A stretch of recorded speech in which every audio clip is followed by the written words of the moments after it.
There's a man in Durban right now who knows exactly how many days he has left. Not because of any official announcement nor a government issued order. No court has signed off on that paper. No, he knows because a date has been circling online now for weeks. A date with no legal authority whatsoever. And yet, somehow, it's the only thing that matters right now. And here's the part that should actually worry you. Nobody in charge will admit that they set it. Picture someone who's been here for years. Decades maybe even. He fled something. Perhaps war, perhaps famine, perhaps a government that wanted him dead for arbitrary reasons. He found his way south to a country of opportunity, a country that is supposed to be the shining example of what it means to be African. He arrived, he built something. A life, a shop, a family. Right now, on pavements outside of Home Affairs offices, in open fields turned into makeshift camps, there are thousands like him. The mob doesn't check paperwork, they check faces, they check accents, they listen to the grapevine and they see if you flinch. And if you do,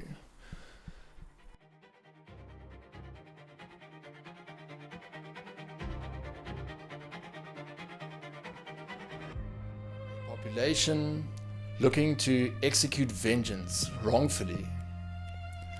Not wrongful vengeance, do note, but executed on the wrong parties. It's not an isolated incident. Durban, Mossel Bay, people have died here. Yeovil, Boksburg, Springs, that's right here in Johannesburg. Johannesburg adjacent, dis die Oosrand. You'd think surely with a date this specific, this loud, there has to be somebody behind it, an official, a state leader. If not, at least some directive from somewhere, a person driving an agenda towards an objective. But apparently there isn't. Home Affairs says there's no deadline. The president says there's no unalive line. This is the funny part, if one is to be found. You might note that I'm seriously struggling for puns today. This is the real key here. This is the rumor that has been weaponized to divert your attention away from the real problem that South Africa faces and has been facing for more than a decade now. Why are South Africans genuinely struggling, pointing their anger at a Burundian shopkeeper instead of, say, Pretoria? It's not because they're wrong, things are bad, they're fucking awful. Youth unemployment in this country exceeds an obscene 60%. That is to say that 3 out of every 5 people under the age of 25 actively looking for work, because remember, if you're not actively failing at not getting the job that doesn't exist, you're not unemployed, apparently. If you're a 20-something in Soweto who sent out 300 CVs, say, and got nothing back, and somebody tells you that the reason for this is some Congolese bro with a cigarette stand and chips, or perhaps it's the Nigerian who is much better than you or I at conning old stupid white ladies, or at dealing cocaine. I don't know about you, but that's not on my CV nor the roles that I apply to most of the time.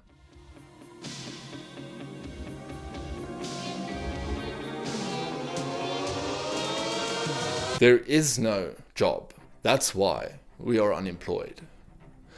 Now, I know that a lot of injustice has been done in the past, and you're welcome to go and have a look at my perspectives on other things. I'm quite good at framing. This country has spent 30 years building an economy based on who you know and which demographic boxes you tick. BE and Employment Equity Acts, for example, instituted last year, are the crooked rules in a crooked game. Build or even just mildly sustain an economy with enough room for, I don't know, let's say half of able-bodied people in our country to work.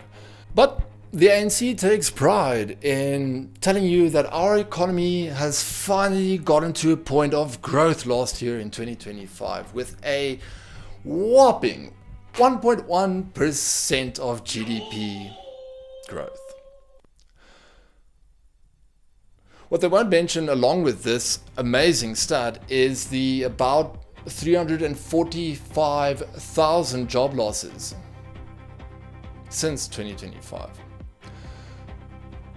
Nobody would be marching over to a Nigerian-owned shop. Nobody would be trying to kill a Zimbabwean if, say, perhaps they had an occupation. If, say, perhaps they were not living in a state of scarcity. If, say, 68% of our country wasn't below the poverty line at this point in time. 3 weeks ago, the government literally invited March and March leadership into the union buildings so that they could have a nice cup of tea with the senior ministers. Perhaps collude about who didn't start the riots and where they're not going. If you want to know how a date with zero legal force gets this much power, that's how. Because it's a nice red cape for an angry bull. You don't fight it. You point the finger, you ignore it. You pretend like you're not responsible for doubling the amount of legal and illegal immigrants in our country in the last 30 years. 12 million of us being South Africans, with no peace, no job.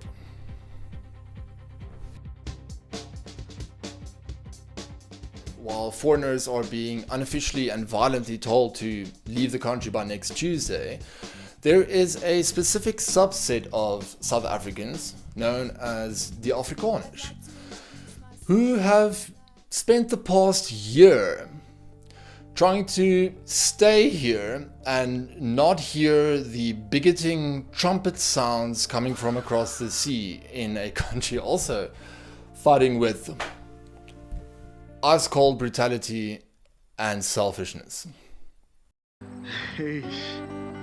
Met ijs, ja. Met ijs. I am Afrikaans myself en ek mag dit reguit vir jou sê. Neither story is actually about the people that we're claiming it's about. Trump and Cyril, they don't care about the Afrikaans or the black economic empowerment.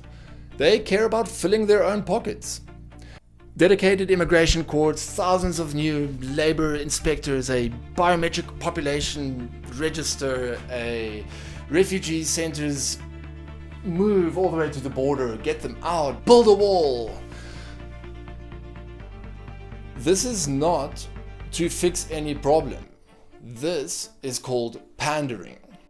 If we shoot straight, I remember as a 12-year-old watching the news and seeing xenophobic violence break out in 2008. African, as much as I am, as much as you are. Let's not pretend like there are any borders between us that weren't placed there by Western... Let's not even go into that. What we can go into, but there are approximately 38,000 government officials at this point in time who earn a salary of more than 1 million rand a year. 38,000 government officials earn a salary of more than 1 million rand a year. The same government that crushed our economy. Go and look at the stats. Go and look at the GDP growths. Go and look at the value of our currency, our land, our resources, ourselves. The government, the one pretending that they're with you against an Africa as our enemy. Ek kon die Afrikaner nog verstaan, want ek's wit, maar wragtig waar ouens. It's simply not true. Akubona ubantu loba. Hofu. I fear we are watching our country fall into a state of collapse. And how long is it until we have to flee into our oh so friendly neighbors for our survival and livelihoods? Don't worry, I'll take care of this. Hold on, back up here. Excuse me, let us into Mexico, please.